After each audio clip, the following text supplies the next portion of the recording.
ರಾಜ್ಯ ಬಿಜೆಪಿಯಲ್ಲಿ ಸಾಕಷ್ಟು ಕೂಡ ಈಗ ಗೊಂದಲಗಳು ನಿರ್ಮಾಣ ಆಗಿರುವಂತದ್ದು. ಒಂದಷ್ಟು ನಾಯಕರು ಕಾಂಗ್ರೆಸ್ ಕಡೆ ಬರ್ತಾರೆ ಅನ್ನುವಂತ ಚರ್ಚೆಗಳು ಈಗ ಶುರುವಾಗಿರುವಂತದ್ದು. ಹಾಗಾದ್ರೆ ಬನ್ನಿ ನಮ್ಮ ಜೊತೆಗೆ ಸಚಿವರು ಆಗಿರುವಂತಹ ಪ್ರಿಯಾಂಕ್ ಖರ್ಗೆ ಅವರು ಇದ್ದಾರೆ. ಒಂದಷ್ಟು ವಿಚಾರಗಳನ್ನ ಮಾತಾಡುವಂತ ಒಂದು ಪ್ರಯತ್ನ ಮಾಡೋಣ. ಸರ್, ಒಂದು ಈಗ ಬಿಜೆಪಿಯಲ್ಲಿರುವಂತಹ ಒಂದಷ್ಟು ನಾಯಕರು ಕಾಂಗ್ರೆಸ್ಗೆ ಬರ್ತಿದ್ದಾರೆ ಅನ್ನುವಂಥದ್ದು. ಯಾರೆಲ್ಲ ಬರ್ತಿದ್ದಾರೆ ನೋಡಿ, ನಾನು ಮುಂಚೆಯಿಂದಾನು ಹೇಳ್ತಾ ಇದ್ದೀನಿ, ಬಿಜೆಪಿ ಒಂದು ಒಡೆದ ಮನೆ ಆಗಿದೆ. 3 ಅಲ್ಲ 100 ಬಾಗಿಲಾಗಿವೆ. ನೀವು ಪ್ರತಿಯೊಂದು ಜಿಲ್ಲೆಯನ್ನು ತಗೊಂಡ್ರು ಕೂಡ ಅಲ್ಲಿ ಅಸಮಾಧಾನದ ಹೊಗೆ ಕಾಣ್ದು ಬರ್ತಾ ಇದೆ. ಯಾರು ಕೂಡ ವಿಜೇಂದ್ರ ಅವರ ನಾಯಕತ್ವ, ಅಶೋಕ್ ಅವರ ನಾಯಕತ್ವ ಒಪ್ತಾ ಇಲ್ಲ. ಮತ್ತೀಗ ಯಡಿಯೂರಪ್ಪ ಅವರ ನಾಯಕತ್ವವನ್ನು ತಿರಸ್ಕಾರ ಮಾಡ್ತಾ ಇರೋ ಸನ್ನಿವೇಶಗಳು ನಾವು ನೋಡ್ತಾ ಇದ್ದೀವಿ.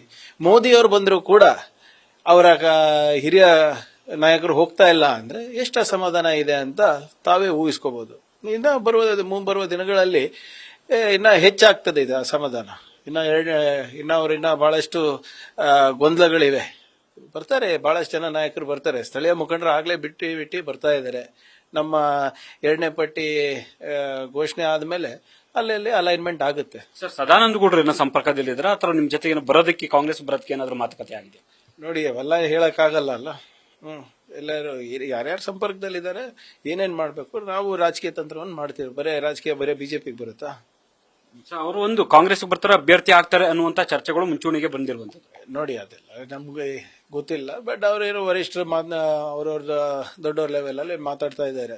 ನೋಡೋಣ ಏನಾಗುತ್ತೆ ಅಂತ. ಪ್ರತಾಪ್ ಸಿಂಹ, ಮಾಧುಸ್ವಾಮಿ, ಕರಡಿ ಸಿಂಗಣ್ಣ ಎಲ್ಲ ನಾಯಕರು ಇವರು ಏನಾದ್ರು ಮಾತುಕತೆ ಚರ್ಚೆಯಲ್ಲಿದೆಯಾ?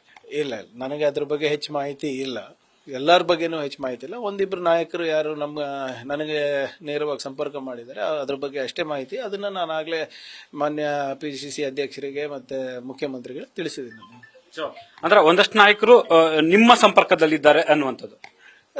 ಒಂದಿಬ್ರು ಸಹಜವಾಗಿ ಇರ್ತಾರಲ್ಲ. ಯಾಕಂದ್ರೆ ಅವ್ರ ನಿರೀಕ್ಷೆ ಏನಿರುತ್ತೆ ಅಂದ್ರೆ ನಮ್ಮ ಪ್ರಾದೇಶಿಕವಾಗಿರ್ಬೋದು ಅಥವಾ ಇಲ್ಲಿ ಕೆಲವು ಮುಖಂಡರಿರ್ಬೋದು, ಸ್ವಲ್ಪ ಅಸಮಾಧಾನ ಇದೆ ಅಂತ ವೈಯಕ್ತಿಕವಾಗಿ ಹೇಳ್ಕೊಂಡಿದ್ದಾರೆ. ಅಂದ್ರೆ ಕಲ್ಯಾಣ ಕರ್ನಾಟಕದ ಭಾಗದ ನಾಯಕರು ಅಥವಾ ಏನ್ ಸರ್? ಹೆಸರುಗಳು ಹೇಳಕ್ಕಾಗಲ್ಲ ಅಲ್ಲ. ನೋಡೋಣ, ಇನ್ನೂ 1-2-3 ದಿನ ಹೋಗ್ಲಿ, ಎಲ್ಲ ಗೊತ್ತಾಗುತ್ತಲ್ಲ. ಸರ್, ಕುಮಾರಸ್ವಾಮಿ ಅವರು ಈಗ ನೇರವಾಗಿ ಅಸಮಾಧಾನವನ್ನು ಹೊರ ಹಾಕ್ತಿರುವಂತದ್ದು. ಯಾಕಂತಂದ್ರೆ ಟಿಕೆಟ್ ಘೋಷಣೆ ವಿಚಾರವಾಗಿರ್ಬೋದು, ಅವರನ್ನು ವಿಶ್ವಾಸಕ್ಕೆ ತೆಗೆದುಕೊಳ್ಳುವಂತ ವಿಚಾರವಾಗಿರ್ಬೋದು, ಸೊ ಎಲ್ಲಾ ಕಾರಣಗಳಿಗೆ ನನ್ನ ನೇರವಾದಂತೆ ಬಿಜೆಪಿ ವಿರುದ್ಧ ಅಸಮಾಧಾನವನ್ನು ಹೊರಹಾಕಿದೆ. ನೋಡಿ, ಅವ್ರ ಇಬ್ಬರ ಮಧ್ಯದಲ್ಲಿ ಏನ್ ನಡೀತಾ ಇದೆ ನಾನು ಹೆಚ್ಚು ಕಾಮೆಂಟ್ ಮಾಡಕ್ ಹೋಗಲ್ಲ. ಆದ್ರೆ ಒಂದು ಮೈತ್ರಿ ಆಗಿದೆ ಅಂತ ಹೇಳ್ತಾ ಇದಾರಲ್ಲ, ಇದು ಯಾಕೋ ಬರೇ ಒನ್ ಸೈಡೆಡ್ ಪ್ರೀತಿ ಅನ್ಸುತ್ತೆ. ಇದು JDS ಅವರು ಬಿಜೆಪಿ ಅವರಿಗೆ ಪ್ರೀತಿ ಮಾಡ್ತಾ ಇದಾರೆ, ಅಲ್ಲಿಂದ ಏನು ಆಗ್ತಾ ಇಲ್ಲ. ಯಾಕಂದ್ರೆ ಇವತ್ತು 2-3 ಸರಿ ಆಗ್ಲೇ ಬಂದು ಹೋಗಿದ್ದಾರೆ ಪ್ರಧಾನಮಂತ್ರಿಗಳು. ಎಲ್ಲೂ ಕೂಡ JDS ನಾಯಕರು ಕಾಣಿಸ್ಕೊಂಡಿಲ್ಲ. ಅದನ್ನು ಕೂಡ JDS ನಾಯಕರು ಹೊರ ಹಾಕಿದ್ದಾರೆ. JDS ಅವರ ಕುಟುಂಬದವರೇ ಇವತ್ತು ಬಿಜೆಪಿ ಟಿಕೆಟ್ ನಲ್ಲಿ ನಿಲ್ತಾ ಇದ್ದಾರೆ ಅಂದ್ರೆ ನಾಯಕತ್ವದ ಕೊರತೆ ಅಲ್ಲೂ ಇದೆ ಅಂತ ಅಲ್ವಾ? ಸರ್, ಈಗ ಮೋದಿ ಅವರು ಬಂದು ನೇರವಾಗಿ ಕಾಂಗ್ರೆಸ್ ಅನ್ನ ಅಂದ್ರೆ 3 ಜನ ಸೂಪರ್ CMಗಳಿದ್ದಾರೆ ಕರ್ನಾಟಕದಲ್ಲಿ ಅನ್ನುವಂತ ಗುರುತರ ಆರೋಪವನ್ನು ಮಾಡೋಗಿದ್ದಾರೆ. ಅವರು ಅಕ್ಕಪಕ್ಕ ಯಾರು ಕೂತಿದ್ರು? ನಮ್ಮ ಮೋದಿ ಅವರು ಕುಟುಂಬ ರಾಜಕೀಯ ಬಗ್ಗೆ ಮಾತಾಡೋದು, ಸ್ಯಾಡೋ CM, ಸೂಪರ್ CM ಅಂತ ಹೇಳ್ತಾರಲ್ಲ, ಕೂತಿದ್ ಯಾರ ಪಕ್ಕದಲ್ಲಿ? ಎಡಕ್ಕೆ ವಿಜಯೇಂದ್ರ ಅವರು, ಅವಾಗಿನ ಸೂಪರ್ CM ಅಂತ ನಾವು ಹೇಳಿರಲಿಲ್ಲ, ಅವ್ರ ಪಾರ್ಟಿದವರೇ ಹೇಳಿರೋದು. ಅದ್ರ ಪಕ್ಕ ಶಾಡೋ CM, ಬಲಕ್ಕೆ ಯಡಿಯೂರಪ್ಪ ಅವರು. ಅವರೆಲ್ಲ ಯಾರು ಒಂದೇ ಕುಟುಂಬದವ್ರು ಅಲ್ವಾ? ಒಂದೇ ಕುಟುಂಬದಲ್ಲಿ 3 ಜನ ಅವ್ರು ಮಾಡಿದ್ರೆ ಪರವಾಗಿಲ್ಲ. ಕಾಂಗ್ರೆಸ್ನವ್ರು ಏನಾದ್ರು ಮಾಡಿದ್ರೆ ಡೈನಾಸ್ಟಿಕ್ ಪಾಲಿಟಿಕ್ಸ್, ಕುಟುಂಬ ರಾಜಕೀಯ ದೂರ ಇರಬೇಕು, ಭ್ರಷ್ಟಾಚಾರ ಅಂತ ಹೇಳ್ತಾರೆ ಮೋದಿ ಅವರು. ಅಲ್ಲೇ ಪಕ್ಕದಲ್ಲೇ ಕೂತಿದ್ರಲ್ಲ. ಯಾಕೆ ಈ ವಿಚಾರದಲ್ಲಿ ಮೋದಿ ಅವರು ಇದನ್ನ ಸ್ಪಷ್ಟವಾಗಿ ಹೇಳ್ತಿಲ್ಲ? ನೋಡಿ, ಯಾವಾಗ್ಲೂ ಕೂಡ ಮೋದಿ ಅವರು ಸ್ಪಷ್ಟತೆ ಅವ್ರದ್ದು ಬರೇ ಮನ್ ಕಿ ಬಾತ್ ಕೇಳಬೇಕು, ಜನ್ ಕಿ ಬಾತ್ ಯಾವತ್ತೂ ಕೇಳಿಲ್ಲ. ಇಲ್ಲಿ ಈಗ 10 ವರ್ಷ ಆಯ್ತಲ್ರಿ, ಒಂದ್ ಇಂಟರ್ವ್ಯೂ ಕೊಟ್ಟಿದಾರ? ಒಬ್ಬ ಪ್ರಧಾನಮಂತ್ರಿಯಾಗಿ ಒಂದು ಓಪನ್ ಪ್ರೆಸ್ ಕಾನ್ಫರೆನ್ಸ್ ಮಾಡಿದಾರ?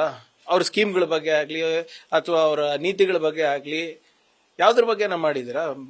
Media, open media, free and fair media ಅಂದ್ರೆ ಮೋದಿ ಅವರಿಗೆ ಭಯ. ಯಾಕಂದ್ರೆ ಫ್ಯಾಕ್ಟ್ಸ್ ಕೇಳ್ತೀರಾ, ಅವರಿಗೆ ಮೀಡಿಯಾವನ್ನ ಎದುರಿಸೋ ಧೈರ್ಯ ಮೋದಿ ಅವರಿಗೆ ಇಲ್ಲ. ಸರ್, ಒಂದು ನೇರವಾದಂತ ಒಂದು ಪ್ರಶ್ನೆ, ಸಹಜವಾಗಿ ಕುತೂಹಲ ಇರುವಂತದ್ದು.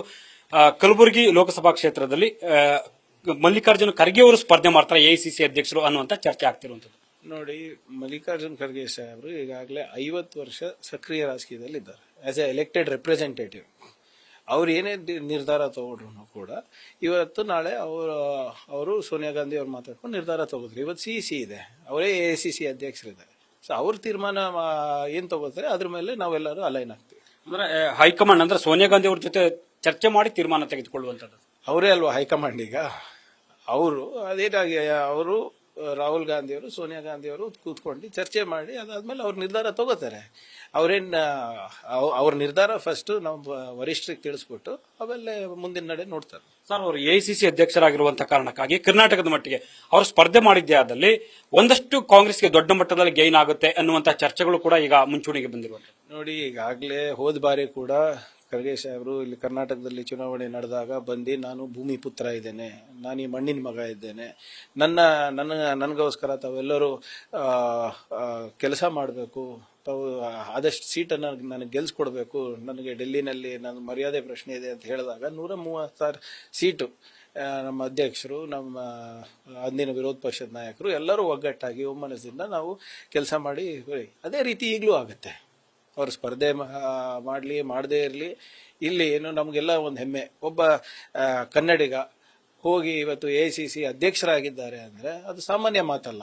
ಸೊ ಇವತ್ತು ಇಡೀ ಕರ್ನಾಟಕದಲ್ಲೂ ಕೂಡ ಅವ್ರ ಬಗ್ಗೆ ಅಪಾರವಾದಂಥ ಗೌರವ ಇದೆ. ಸೊ ನಮ್ಮ ಪಾರ್ಟಿನಲ್ಲಿ ವಿಶೇಷವಾಗಿ ಆ ಅಭಿಮಾನವನ್ನು ಉಳಿಸ್ಕೋ ಕೆಲಸ ನಾವು ಮಾಡ್ತೀವಿ. ಸರ್, ಕೊನೆಯದಾಗಿ ಪ್ರಿಯಾಂಕ್ ಖರ್ಗೆ ಅವರಿಗೆ ತಂದೆಯವರ ಸ್ಪರ್ಧೆ ವಿಚಾರವಾಗಿ ಏನ್ ನಿಲ್ವಿದೆ?